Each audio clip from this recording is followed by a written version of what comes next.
U.S. farmers said they would push ahead with plantings planned before U.S China trade tensions eased and, now that the two countries have resumed talks, take a wait-and-see approach to President Donald Trump's promises for more sales to China.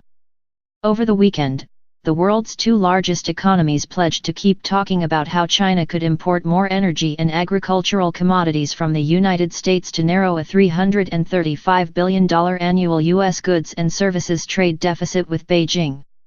The agreement came after Trump threatened to impose up to $150 billion in punitive tariffs to lower the trade deficit and combat what he calls Beijing's misappropriation of U.S. technology. China threatened equal retaliation, including tariffs on some of its largest U.S. imports, including soybeans and other agricultural commodities. The reluctance of some farmers to adjust their planting plans in light of the latest negotiations shows they are uncertain about the outcome. For many, it is also simply too late to change their minds after buying seed, fertilizer, and farm chemicals.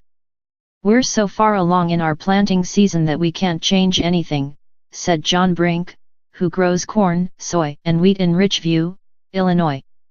As of Sunday, farmers had planted 81% of the U.S. corn crop, 56% of the nation's soybeans and 36% of sorghum, a grain used for livestock feed, according to U.S. Department of Agriculture data issued on Monday. "Until we see some hard evidence that some major concessions have been made or whatnot, we're kind of taking a wait-and-see approach," Brink said. "We just kind of understand this is politics in play." The United States appeared to have won promises of more imports by China, although there were few specifics on Monday. Farmers said they wanted more details. "The news is encouraging, but a lot of us on the farm would like to hear some contracted sales that have been placed," said Monty Peterson, a soybean farmer in Valley City, North Dakota. Kirby Hetver, who was wrapping up soybean planting on his farm in DeGruff, Minnesota, said he wanted to see a long-term deal in place before he makes any changes on his farm in response to trade policies. "I view it as part of the process," Hetver, president of the Minnesota Corn Growers Association, said of the latest stage of the U.S. China talks. "Our plan for this year was already in place. We had seed bought, fertilizer bought. Hope for reduced tariffs." The U.S. Grains Council, which promotes U.S. exports, would like China to speed up import approvals of U.S. biotech crops such as corn and reduce tariffs on shipments of U.S. ethanol and an ethanol byproduct known as distillers' dried grains, Chief Executive Tom Slight said. On Friday, China dropped an anti-dumping investigation into U.S. sorghum that had raised costs for buyers of the grain. As a result, the Grains Council may dial back plans made during China's investigation to find more buyers in other countries for U.S. sorghum, Slight said. "We may be not quite so aggressive now because China could come back as a huge buyer," he said.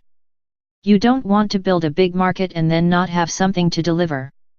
The United States shipped 4.76 million tons of sorghum to China in 2017, worth around $1.1 billion and making up the bulk of China's roughly 5 million tons of imports of the grain, according to Chinese customs data. Some U.S. farmers scrapped plans to plant sorghum this spring, opting for corn instead, after China's probe halted U.S. sorghum imports. But Kent Winter, who farms outside Wichita, Kansas, and is president of the Kansas Grain Sorghum Producers Association, was planning to double his sorghum plantings when the latest trade talks were announced. He will plant the crop across about 400 acres in about 3 weeks, hoping that China resumes U.S. imports soon after ending its anti-dumping probe. "It gives us more confidence going forward that we can get this foreign market opened back up," Winter said.